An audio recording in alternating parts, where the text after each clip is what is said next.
오늘은 에베소서를 이제 제가 광고한 대로 에베소서를 시작하려고 합니다. 에베소서는 어떤 평가를 받는 책이냐 하면 가장 아름다운 그 문체와 언어를 사용하고 있다라고 표현받는 책이기도 합니다. 그리고 서신서의 여왕이다라는 평가를 받기도 하고요. 어떤 학자들의 평가는 또 어떤 유명한 그런 사람은 이 에베소서가 자기의 생명의 은인이다라고 에베소서를 읽고 마음에 너무나 큰 감동을 받았기 때문에 생명의 은인이다라고 표현하는 사람도 있었습니다. 그리고 또 어떤 분은 가장 현대적인 내용을 담고 있는 서신서다라고 서신서 중에서 가장 현대적인 내용을 담고 있다 이렇게 표현을 합니다. 그리고 무엇보다도 제가 에베소서를 시작하려고 한 이유는 지난번 다니엘서와의 연결성 때문입니다.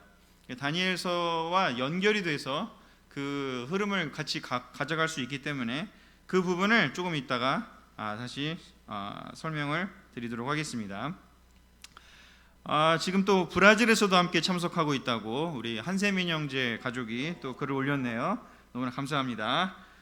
자, 이러한 에베소서의 그런 평가도 있고 그러한 또 연결성도 있기 때문에 앞으로 한 4번 정도 에베소서를 같이 공부하려고 합니다.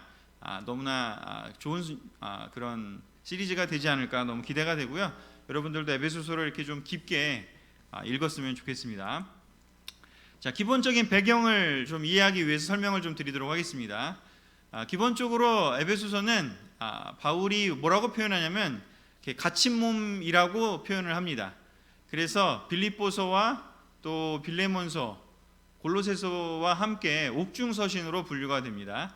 그래서 바울이 로마에 갇혀 있을 때 이 서신을 썼다라고 되어 있고요. 또 에베소라는 지역은 어디이냐면 소아시아의 수도라고 해서 그림에 보면 바로 저 위치에 있습니다. 그래서 저 위치적으로 봐도 굉장히 유럽인 마케도니아와 그 다음에 아시아인 그 끝부분에서 연결이 되어 있고 굉장히 발달한 항구 도시였고 아주 유명한 도시 중에 하나였습니다. 소아시아 지역의 수도였고요. 중요한 바울의 그 사역에서 중요한 거점 교회들이 있습니다. 바로 그 아시아에서는 바로 이 에베소가 그러한 곳이었고요. 또 안디옥 지역에서 시리아 지역에서는 예루살렘 위에 그 안디옥이 바로 그런 지역이었고, 그리고 이제 아가야 지역에서 마케도니아 밑에 있는 그 그리스 지역을 아가야 지역이라고 하는데 그 아가야 지역은 고린도가 중요한 교회였습니다. 그리고 로마에서는 이탈리아에 있는 로마가 바로 그러한 교회였죠. 이렇게 중요한 교회들 중에 한 교회가 또 에베소였고요. 바울이 3년 이상 머물렀던 곳이기도 하고 또 나중에 이렇게 사도 요한이 거기서 이렇게 오랫동안 상당한 기간 동안에 또 사역을 했던 곳으로 이렇게 알려져 있는 곳이기도 합니다. 자, 이렇게 바울이 3년 동안이나 머물렀던 곳이고 굉장히 그 거리가 가까웠을 수 있는 그런 곳인데 특이하게도 에베소서는 굉장히 젠틀하고 친절한 말투로 어조로 기록이 되어 있습니다. 마치 이렇게 잘 아는 사이라는 것을 느끼지 못할 정도로 되어 있습니다. 그 이유는 무엇이냐면 바로 이 글을 남기려고 했던 것이 바울이 에베소에서 머물렀을 때 만났던 사람들이 아니라 그 뒤에 떠나서 나중에 감옥에 갇히게 되는 그 기간 동안에 상당히 많은 사람들이 새로 세례를 받는, 그리고 그 교회에 새로 들어오는 사람들이 많이 늘어나게 되는 그런 경험을 하게 됐고, 그 늘어난 사람, 그래서 바울이 잘 알지 못했던 그 이방인 많은 신자들에게 교육적인 목적으로 이 부분을 설명하기 위해서 바울의 이런 말씀을, 예수님의 그 말씀을, 하나님의 말씀을 잘 설명해 주기 위해서 썼기 때문에 굉장히 친절하면서도 또 문체도 굉장히 조심스럽고 또 단어 선정도 굉장히 고민하면서 썼던 그런 책으로 알려져 있습니다. 그래서 이러한 기본적인 배경을 가지고 에베소서의 내용을 앞으로 봤으면 좋겠습니다. 에베소의 유명한 것을 생각해 보면 사도행전에 보면 19장에 그 아데미 여신에 대한 이야기가 나옵니다. 바로 이렇게 성경에는 아데미 여신이라고 기록이 되어 있는데 이렇게 영어로 그리스어로는 아르테미스 신전 이렇게 되어 있습니다. 이 아르테미스 신전이라고 되어 있는 것이 바로 그 고대 세계의 7대 불가사의 중에 한 곳입니다. 바로 왼쪽에 있는 장면이 이제 현대에서 복원을 어느 정도 해놓은 모양이고요. 그리고 이것이 최초의 모양은 아마도 그 오른쪽에 있는 그림 같았을 것이다라고 이야기를 하고요. 그 아테네에 있는 파르테논 신전보다 약 4배 이상의 큰 규모를 가지고 있는 곳이라고 합니다. 그걸 생각해 보면 아테네보다도 4배가 큰 정도의 이러한 건축물을 그 곳에 가지고 있다면 에베소가 그 당시에 얼마나 큰 도시고 또 화려한 도시였고 또 종교적으로도 얼마나 이게 그 중심지의 역할을 했는지를 좀 알 수 있는 그런 곳입니다. 실제로 사도행전 19장을 봐도 에베소 사람들이 바울이 막 전도를 해서 사람들이 많이 세례받으니까 이 자기들의 먹고 사는 그 아르테미스 신전에서 일하는 그 일이 줄어들까봐 봉기를 해갖고 바울을 쫓아내려고 하는 그러한 일들이 기록되는 것을 볼 정도로 그 도시는 굉장히 발달해 있고 또 종교적으로도 굉장히 이렇게 기독교가 전파되기는 쉽지 않은 곳이었다. 그런 것을 좀 알 수가 있습니다. 지금 남아있는 유적은 바로 이 2개가 좀 큰 유적인데요. 그 원형 극장을 가까이서 찍은 사진이 왼쪽이고 멀리서 찍은 사진이 오른쪽인데 현재도 남아 있습니다. 이 원형 경기장이 이렇게 크게 남아 있을 수 있다라는 것은 거의 뭐 그리스나 로마 뺨치게 발달해 있는 지역이다라는 것을 볼 수가 있습니다. 그래서 처음에는 시리아의 안디옥이 굉장히 중요한 역할을 하다가 나중에는 100년이 지나고 AD 100년이 지나고 AD 2세기가 됐을 때는 이 에베소 교회가 상당히 커다란 역할을 하게 되는 것을 기록을 통해서 알 수가 있습니다. 자, 이렇게 사실상 전도하기 굉장히 어려운 세상적이기도 하고 또 그리스의 신들을 섬기는 그 열정이 대단했던 곳에서 어떻게 하나님 말씀이 퍼져나갈 수 있었을까? 지금 정말 우리에게 굉장히 의미하는 바가 크다는 생각이 듭니다. 지금의 시대도 생각해 보면 경제가 발달하고 또 과학이 발달하고 뭔가 세상적인 문명이 발달한다면 하나님 말씀이 잘 전파될 수 있을까? 너무나 전파되기 어렵다라는 생각을 할 수가 있는데 그런데 이 성경에 나와 있는 이 이야기들을 보면 하나님 말씀은 어느 곳에서든지 간에 파워풀하게 전도될 수 있음을 전파될 수 있음을 또 볼 수 있는 것이라고 생각이 듭니다.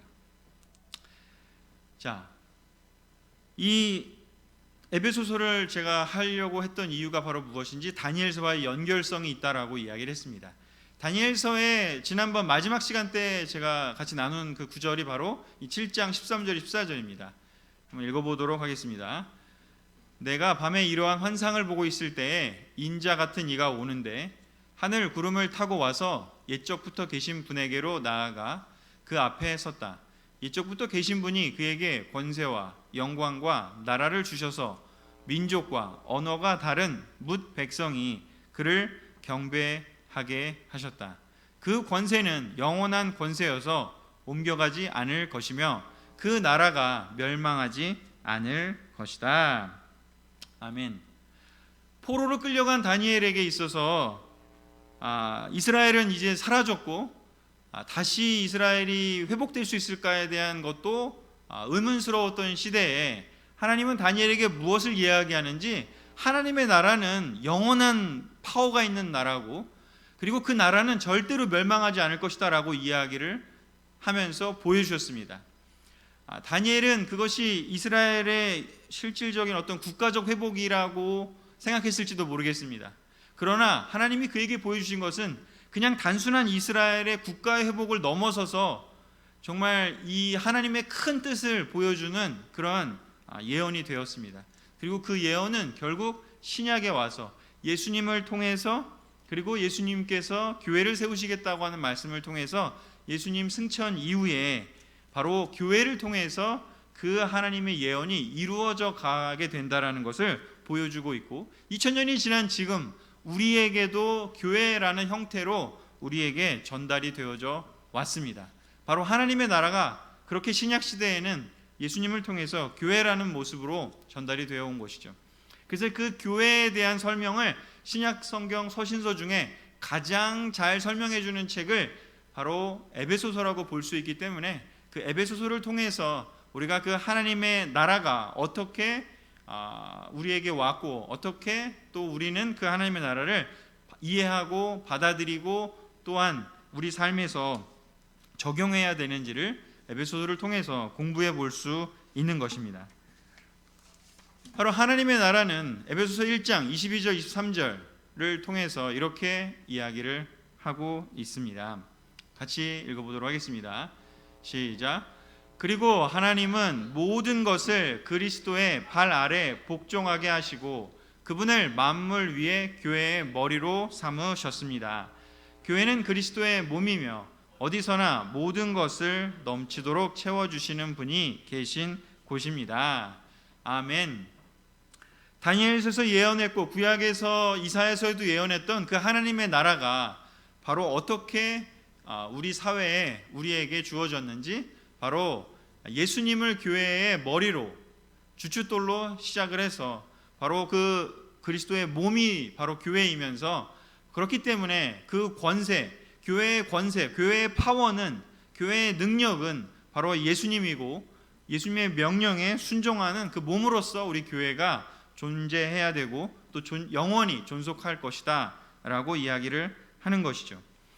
사실 지금은 전 세계의 교회가 너무 많이 생겨서 지금은 우리는 너무나 당연하게 여기고 또 때로는 이상한 교회 또 사회의 지탄을 받는 교회들도 막 뉴스에서 나타나고 하기 때문에 교회에 대한 이미지가 뭐 좋지 않은 사람도 있고 뭐 그렇지 좋은 사람도 있고 여러 사람들이 있는 시대에 살고 있지만 이 옛날로 돌아가 보면 이 정말 팔레스타인 지역의 그 작은 교회 작은 곳에서 이스라엘의 예루살렘이라는 곳에서 시작된 그 교회가 온 세상으로 이렇게 퍼져나가면서 정말 다니엘의 그 예언 영원할 것이고 또 온 세상에 퍼져나갈 것이고 하나님의 파워를 온 세상에 온 우주에 펼쳐 보일 것이다 라고 이야기했던 것을 상상하기가 너무나 쉽지는 않았습니다. 바로 그래서 그 부분을 우리가 잘 이해하면서 교회가 모든 교회가 다 뭐 하나님의 머리를 삼아서 제대로 예수님의 말씀을 잘 실천한다면 너무 좋겠지만 그렇지 않은 교회가 있다 하더라도 우리가 교회에 대한 확신을 부끄러워하거나 또는 우리가 무엇을 해야 될지에 대해서 우리가 어떤 교회에 속해 있어야 하고 또 우리는 어떤 교회의 역할을 해야 되는지에 대해서 공부하는 것은 너무나 중요합니다. 그러기에 올바른 교회를 이 대한민국 땅에서 우리가 올바른 성경적인 신약 성경에서 예수님이 그렇게도 만들고 싶어 하셨던 그 교회를 우리가 올바르게 만들어내고 살아내는 것은 우리에게 주어진 너무나 중요한 사명입니다. 성경 어디에도 그냥 혼자 제자 삶을 살 수 있다. 그냥 혼자 돛 닦으면서 혼자 하나님 말씀을 혼자 보면서 하나님과 1대1 관계만 가져가면 살 수 있다라고 이야기한 곳은 하나도 없습니다. 그럴 때는 오직 언제인지 바로 다니엘처럼 다 무너지고 다 파괴돼서 어쩔 수 없이 끌려가서 내 힘으로는 할 수 없이 외롭게 됐을 때 그때를 빼놓고 이태경 형제가 보고 있으니까 이태경 형제처럼 어쩔 수 없이 끌려가서 원하지는 않지만 형제자매들과 함께 할 수는 없지만 그 혼자서 지낼 수밖에 없을 때 그때를 빼고는 어느 누구도 자유로운 상황에서 형제자매들을 만날 수 있는 상황에서 바로 교회에 속하지 않고 혼자 지내는 것은 그것은 또한 성경적이지 않음을 알 수 있게 됩니다. 역사라는 말이 있습니다. 이 지나간 그 2000년의 역사를 우리가 또 지금 좀 아까도 이야기를 했지만 역사를 영어로 하면 히스토리라고 되어 있습니다. 히스토리는 원래 그 어원을 보면 히스토리 그의 이야기라는 단어를 붙여서 히스토리라고 했다고 합니다. 그 히스토리는 바로 무엇인지 그의 이야기, 하나님의 이야기입니다. 바로 하나님의 이야기. 우리는 지금 사실 학교에서 배우는 역사나 세상에서 얘기하는 역사는 인간들의 이야기를 기록해 놓았지만 애초에 이 말의 어원은 바로 어떤 어원이었는지 바로 하나님의 이야기를 바로 역사라고 이야기를 하고 있습니다. 바로 하나님의 이야기는 무엇인지요?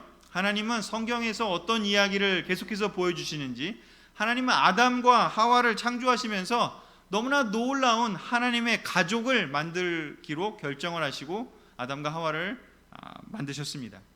그런데 그 아담과 하와가 하나님의 말씀에 불순종하게 됩니다. 그래서 하나님은 그 불순종한 대가를 치르게 할 수밖에 없으셨습니다. 그리고 시간이 지나서 이제 새로운 또 계획을 세우십니다. 아브라함을 통해서 새로운 또 약속을 하시고 새로운 나라를 또 만들기로 결정하십니다. 그 나라가 바로 아브라함을 통해서 믿음으로 하나님과 관계를 맺는 그러한 놀라운 하나님의 가족의 이야기를, 하나님의 나라의 이야기를 또 만드시려고 하셨습니다.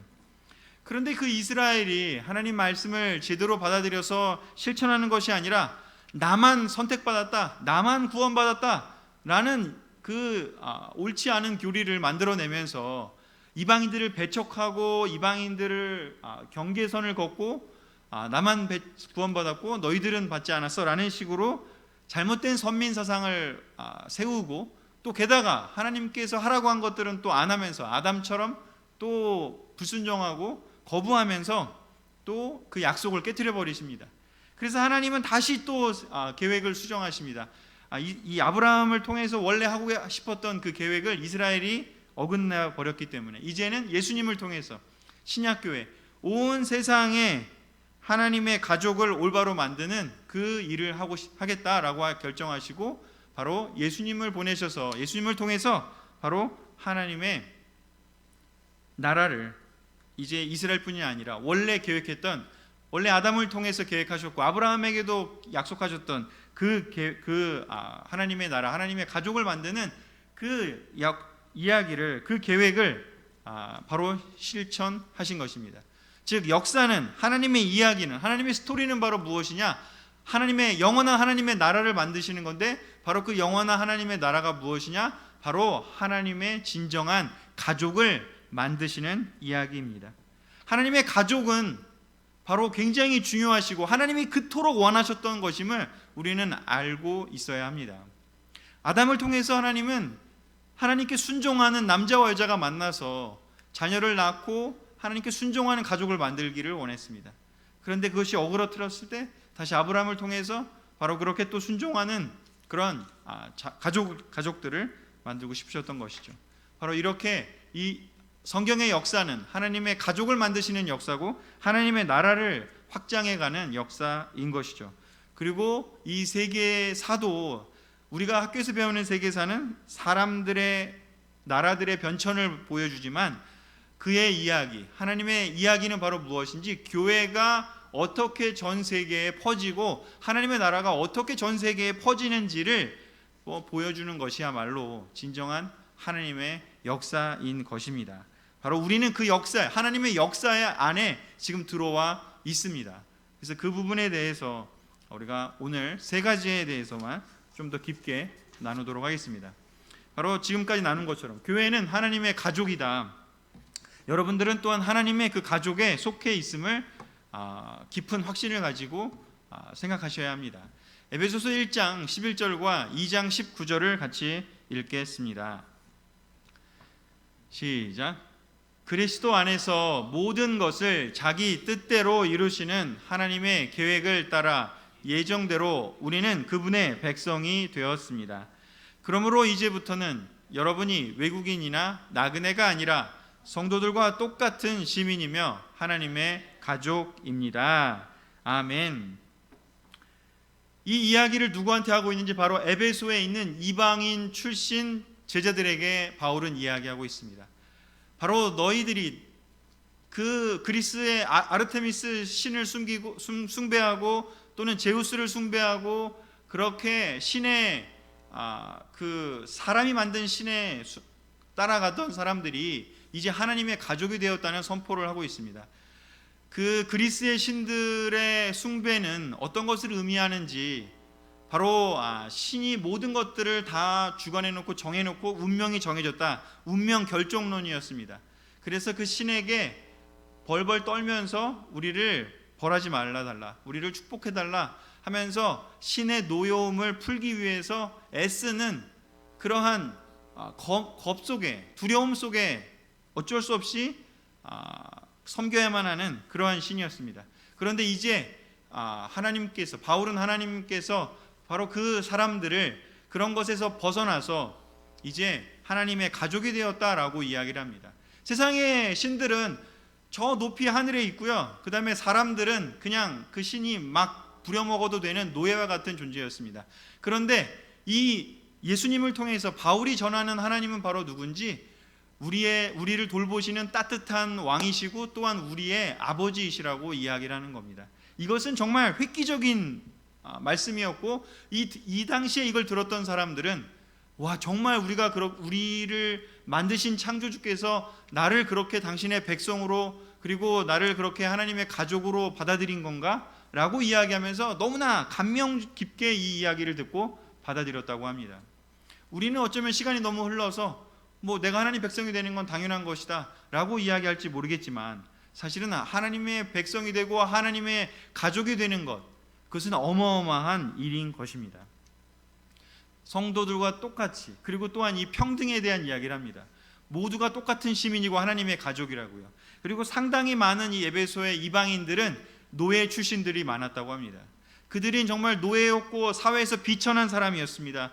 아무런 희망이 없는 사람이었고 다른 사람들의 종의 역할을 하면서 살아야 되는 사람이었습니다. 그런데 그들에게 이제 너희들을 지배하는 그 주인이나 종들이나 다 똑같다라는 그 이야기를 하면서 하나님이 그렇게 한 사람 한 사람을 창세기에서부터 이야기하는 것처럼 우리는 하나님 앞에 모두가 다 그렇게 동일하게 하나님의 가족이라는 이야기는 굉장히 그들에게 큰 획기적인 일이었습니다.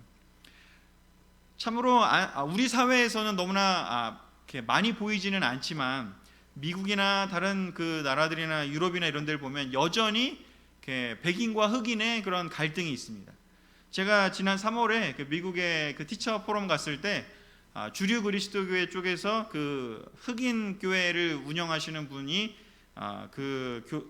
박사님이시면서 목사님이셨는데, 그분이 오셔서 한 강의를 하셨는데, 그분이 인도하는 교회는 여전히 지금 2020년인데 여전히 흑인들만 예배를 본다고 하는 이야기를 들었습니다.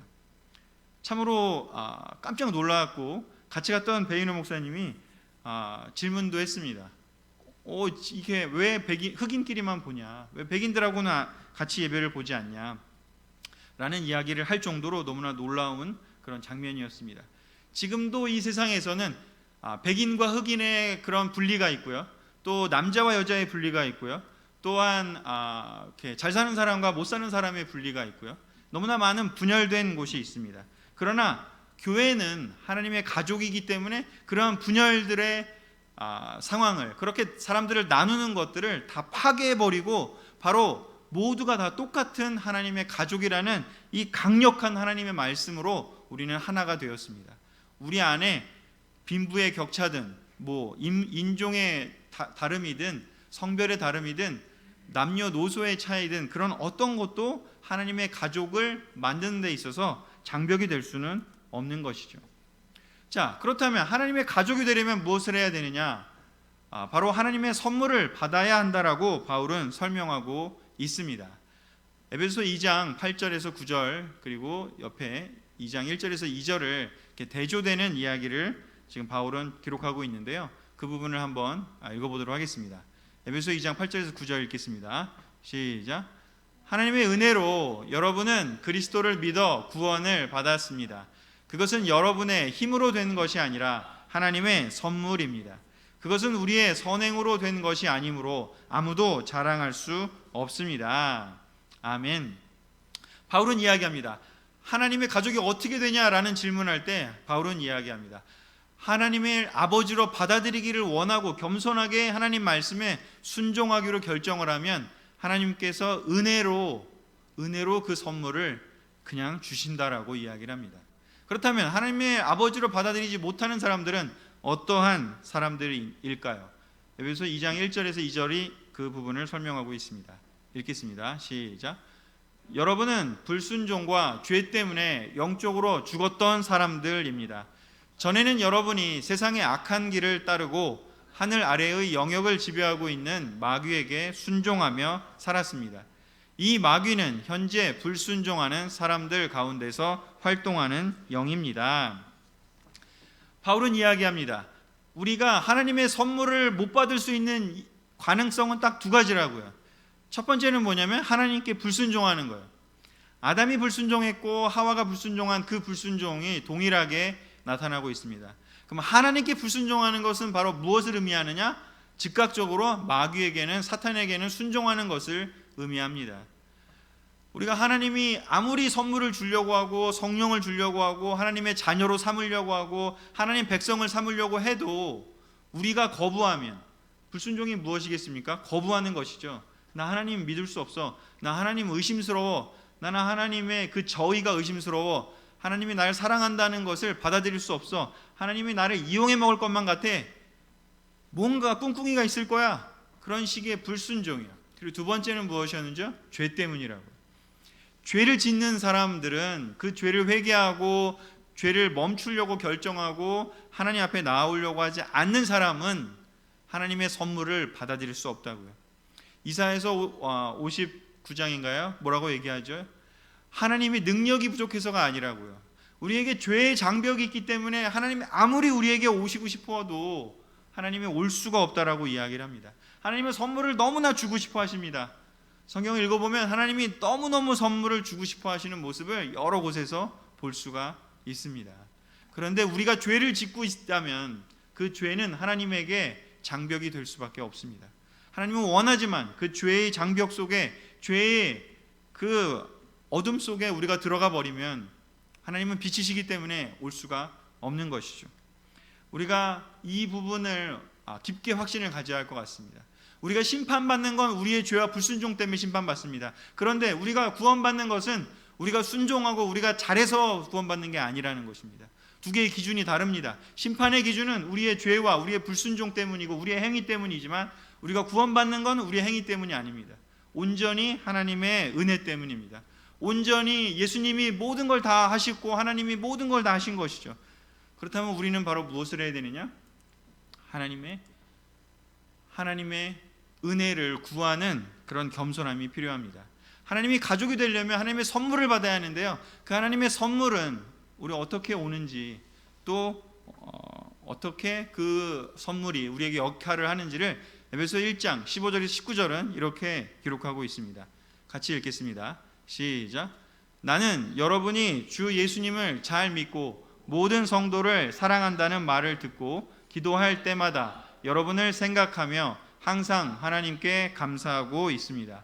나는 우리 주 예수 그리스도의 하나님 영광의 아버지께서 여러분에게 지혜와 계시의 성령을 주셔서 하나님을 더욱 잘 알게 해주시고 여러분의 마음의 눈을 밝히셔서 부르심을 받은 여러분의 희망이 무엇이며 성도들이 하늘나라에서 받게 될 영광스러운 축복이 얼마나 풍성한가를 알게 해주시고 또 믿는 우리 속에서 강한 능력으로 역사하시는 하나님의 권능이 얼마나 큰가를 알게 하시기를 기도합니다. 아멘. 바울은 에베소 형제 자매들을 위해 이렇게 기도했다고 합니다. 어떻게 기도했는지 제가 검은색 굵은 글씨로 써놓은 있는 세 가지가 있습니다. 하나님을 더욱 잘 알게 해주기를 기도하고 있습니다. 또 하늘나라에서 받게 될 영광스러운 축복이 얼마나 풍성한지를 알게 깨닫게 해주기를 기도하고 있습니다. 또 우리 속에서 강한 능력으로 역사하시는 하나님의 권능이, 하나님의 능력이, 하나님의 파워가 얼마나 큰지를 알기를 원한다고 이야기를 하고 있습니다. 그런데 그것이 어떻게 되는지에 대해서 바울은 뭐라고 얘기하는지, 하나님 아버지께서 여러분에게 지혜와 계시의 성령을 주셔서라고 얘기를 하고 있습니다.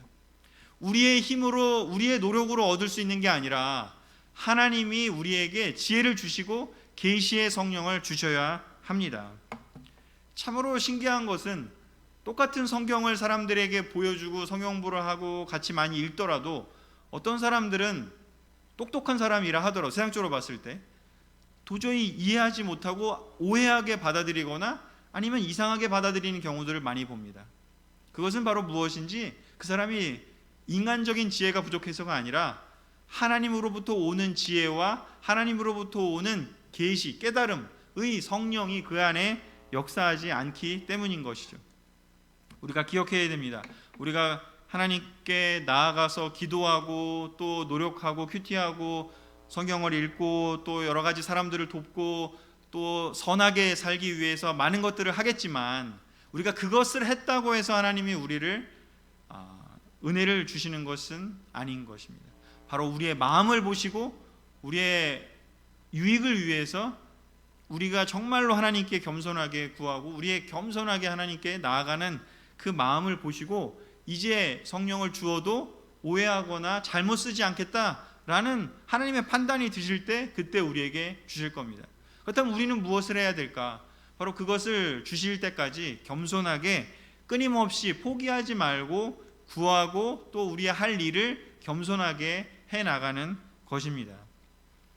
우리가 그 부분을 바로 누가복음에서 예수님께서 기도하면서 포기하지 말고 끊임없이 계속해서 나아가면서 기도하라고 하는 그 말씀을 통해서 주신 것을 기억해야 합니다. 세상에서는 놀라운 조직에 들어가거나 아니면 어떤 라이센스, 자격증을 따기 위해서 어떻게 해야 됩니까? 출신 성분이 좋거나 아니면 돈을 내서 사거나 아니면은 지식과 지혜를 통해서 시험을 봐서 통과하면 들어갈 수 있습니다. 그런데 하나님의 나라는, 하나님의 가족이 되는 것은 결코 그런 것으로 되지 않는다고 이야기를 합니다. 이 부분을 정말로 잘 깨닫고 이해할 때 우리가 진정으로 우리의 마음이 올바르게 하나님께 반응할 수 있습니다. 하나님은 겸손한 자를 축복하시고 겸손한 자에게 지혜와 계시의 성령을 주실 것이고, 교만한 사람을 대적해서 그 교만한 마음이 깨지기 때까지 하나님은 대적하시고 계속해서 훈련하시고 징계하실 것입니다. 그것이 우리에게 유익하기 때문인 것이죠. 그래서 이 부분을 다시 한번 깊게 기억하시기를 원하고요. 세 번째, 그렇다면 우리가 그렇게 하나님의 나라에 들어온 사람으로서 우리는 바로 무엇을 생각해야 되는지, 바로 우리는 모두 하나님 가족의 책임 있는 구성원임을 기억해야 합니다. 교회를 이해하기에 앞서서 바로 그 교회의 시작 단위가 되는 것이 바로 가정입니다. 지난주에 일요일 설교 때 우리 목사님도 패밀리 타임에 대한 이야기를 했지만, 특별히 이 코로나 시대가 되면서 가족이 너무나 중요해졌음을 다시 한번 깨닫는 그런 귀한 시간이 되었습니다. 물론 코로나 때문에 우리가 안 좋은 것도 많고 또 힘든 일도 많이 있지만, 그러나 이걸 깨닫게 될 수만 있다면 굉장히 하나님의 뜻을 우리가 잘 이해하고 또 우리의 삶에 유용해졌을 거라고 생각이 듭니다. 우리의 교회의 기초가 되는 것, 하나님 나라의 기초는 바로 어딘지 가정입니다. 바로 그 가정에서 우리는 책임 있는 구성원으로서 아빠 엄마만 책임 있는 게 아니라, 또는 그 어떤 한 인도자만 책임 있는 게 아니라 바로 모두가 다 책임이 있습니다. 자녀 여러분들도 책임이 있습니다. 엄마 아빠만의 책임이 아니라는 것을 기억하시기를 바랍니다. 그래서 우리가 무엇을 해야 되느냐? 가족이라면, 책임 있는 구성원이라면 바로 우리는 가족끼리 무엇을 해야 되느냐? 패밀리 타임을 보내야 됩니다. 가족의 시간을 보내야 됩니다. 바로 무엇인가요? 대화하는 시간이 필요합니다. 마음에 힘들었는 건 없었는지, 아니면 기뻤던 건 없었는지, 이런저런 마음에 들었던 것이 무엇인지 나눌 수 있겠죠. 또는 그것만 계속 한다면 지루할 수도 있겠죠. 놀이도 필요하겠죠. 뭔가 서로 즐거운 시간도 필요할 것입니다. 그렇다면 또 패밀리 디보션도 필요합니다. 디보션은 무엇인가? 바로 드리는 거죠. 헌신이죠. 바로 무엇인지 가정 예배입니다. 하나님께 가족이 드리는 예배예요. 하나님 나라 안에 바로 그 가정이 들어가 있다면 가정 예배를 드려야 합니다. 그냥 단지 시간이 많아서 어쩔 수 없어서 가족들이 모여 있는 것이라면 그것은 별 의미가 없을 것입니다. 그러나 하나님의 가족이기 때문에 패밀리 디보션을 우리가 주기적으로 보내고 있고, 그것을 통해서 서로가 하나님을 섬기고 하나님 앞에 나아가고 있다면 끈끈한 가족이 될 수 있고 가족이 놀랍게 화합할 수 있을 것입니다. 또한 하나님 가족의 책임 있는 구성원이라면 우리는 감사의 표현이 많은 가정이 될 것입니다. 에베소서를 읽어보시면 처음부터 시작할 때부터 굉장히 많은 감사의 표현들을 하고 있습니다. 바울은 감옥에 갇혔지만 그는 에베소 형제들을 생각하면서, 얼굴도 잘 모를 그 새롭게 세례받은 그 형제들을 자매들을 생각하면서 감사를 표현하고 있습니다. 우리는 매일 보고 서로를 위해서 뭐 빨래도 해주고 또 서로 이것저것 여러 가지를 섬겨주고 있는 가족끼리 우리는 얼마나 많은 감사의 표현을 하는지요. 그리고 또 우리가 함께 식사하는 가정이 되어야 하죠. 함께 밥을 먹으면서 함께 이야기하고 함께 나누는 것이요. 또한 가족 모두가 참여해서 만드는 규칙이 있는 집이어야 합니다. 물론 하나님께서 허락하신 규칙도 물론 존재하겠지만 그 규칙을 함께 공유하고 함께 책임을 지고 함께 그 전체의 가족에 영향을 줄 수 있는 그러한 규칙들을 같이 만들어 나가는 것은 너무나 필요하다는 생각이 듭니다. 제가 지금 우리 팀 중에 너무 좋았던 이 가족이 함께 참여해서 만든 규칙이 있는 이야기를 한 아이의 가정의 이야기를 듣고 저희 집도 실천하고 있는데요. 그 아이의 집은 아이와 엄마가 약속을 했다고 합니다. 밤 9시인가 10시인가 되면 엄마도 그렇고 어른도 그렇고 아이도 그렇고 IT 기기를 다 거실에다가 모아놓는다고 합니다. 그리고 쓰지 않고 이제 들어가서 정리하고 잠에 드는 것이죠. 아이만 하는 것이 아니라 가족이 다 함께 했다고 합니다. 그래서 그렇게 내려다 놓고 충분히 수면을 취하고 다음 날 또 같이 아침에 일찍 일어나서 같이 식사도 하고 또 함께 서로 좋은 마음과 좋은 감정으로 하루를 시작할 수 있기 위해서 그런 규칙을 서로 동의하는 가운데 실행하고 있는 그런 이야기를 들었습니다. 너무나 좋은 규칙이라는 생각이 들었고 아이도 동의했고 어머니도 동의했고 그렇게 지내는 모습들이 너무 보기 좋았던 것 같습니다. 우리의 가정에는 여러분들의 가정에는 그렇게 함께 규칙을 세우고 함께 또 그것을 적용하고 또 필요하다면 수정하고 하는 그런 관계를 만들고 있는지 한번 생각해 보시기를 바랍니다. 또한 가정을 뿐만 아니라 하나님의 교회로 확대를 시켜본다면요, 우리의 건강한 교회가 되기 위해서는 건강한 영적인 가족들이 바로 있습니다. 우리 교회에서는 그것을 바이블톡이라는 명칭으로 소그룹의 형태로 하고 있고 그 소그룹들이 모여서 하나의 큰 교회가 되고 있습니다. 그 소그룹은 어떻습니까? 지금 물론 코로나 때문에 우리가 예전처럼 많이 만나는 것은 아니지만 그 소그룹 역시 또 그 소그룹끼리의 시간이 필요합니다. 대화하는 시간, 놀이하는 시간이 필요합니다. 할 수만 있다면 지금 너무나 건강하게 잘 지내시는 그 그룹들은 전화를 통해서 또는 뭐 1대1로 여러 명이 만나기 어렵다면 1대1로도 만나고 2대1로도 만나고 어떻게든지 간에 그 패밀리의 타임, 그 영적인 가족끼리의 시간을 놓치지 않고 있다는 이야기를 듣게 됩니다.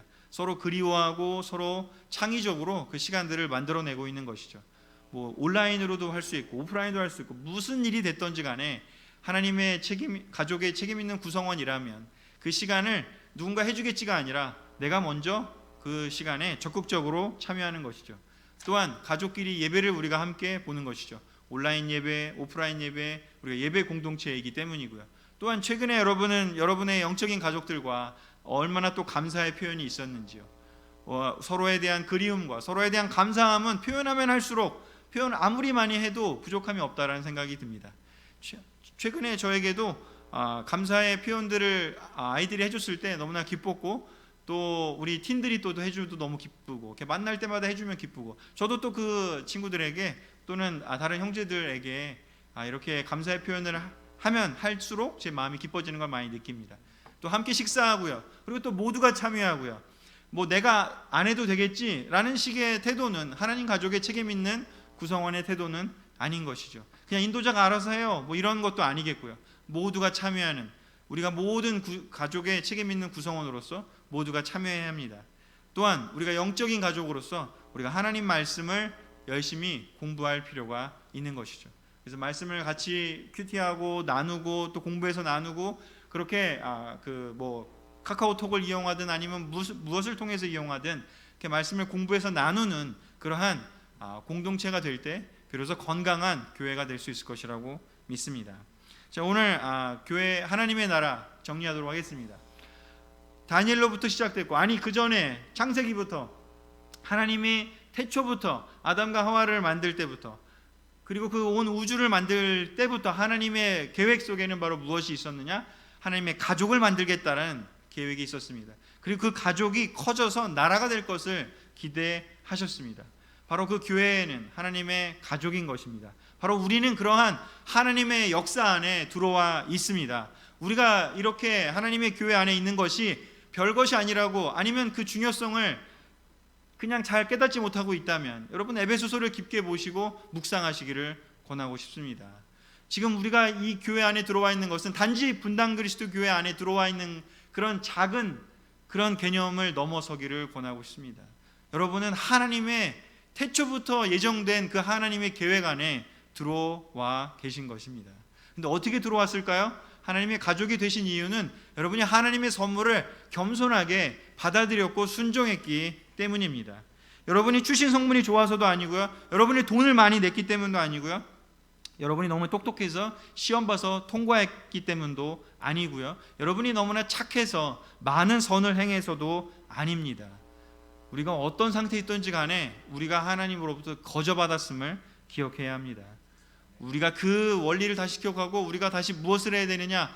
감사함으로 하나님 앞에 다시 나아가야 됩니다. 그리고 그렇게 들어온 교회라면 우리는 바로 그 공동체를 소중하게 여기고, 하나님이 그렇게 만들고 싶어 했던 가족이고 하나님이 그렇게 세우고 싶어 했던 하나님의 나라가 바로 이 교회라면, 우리의 가정이라면, 우리는 그 한 명 한 명이 그 하나님이 소중히 여기시는 것들을 우리 또한 소중히 여겨야 됩니다. 우리 모두가 다 하나님의 가족의 책임 있는 구성원이 되셨고, 그렇다면 그것이 되기 위해서가 아니라 되었기 때문에, 그렇게 거저받았기 때문에 감사한 마음과 기쁜 마음으로 우리가 해야 될 그 역할을 기쁜 마음으로 하나씩 누리면서 한다면 그것보다 더 감사하고 그것보다 더 놀라운 일은 없을 거라는 생각이 듭니다. 아멘. 오늘 하나님의 나라, 교회, 그것이 어떻게 구약에서 신약으로 연결되어 왔는지를 설명을 드렸습니다. 오늘 에베소서의 시작을 그렇게 하나님의 나라로 열었고요. 이제 조금 더 구체적으로 다음 주 그리고 한 2, 3주 더 해서 같이 나눌 텐데요. 여러분들 깊게 묵상하시고 또 한번 우리가 얻은 것들이 무엇인지, 우리가 지금 무엇을 해야 되는지를 한번 깊게 생각해 보셨으면 좋을 것 같습니다.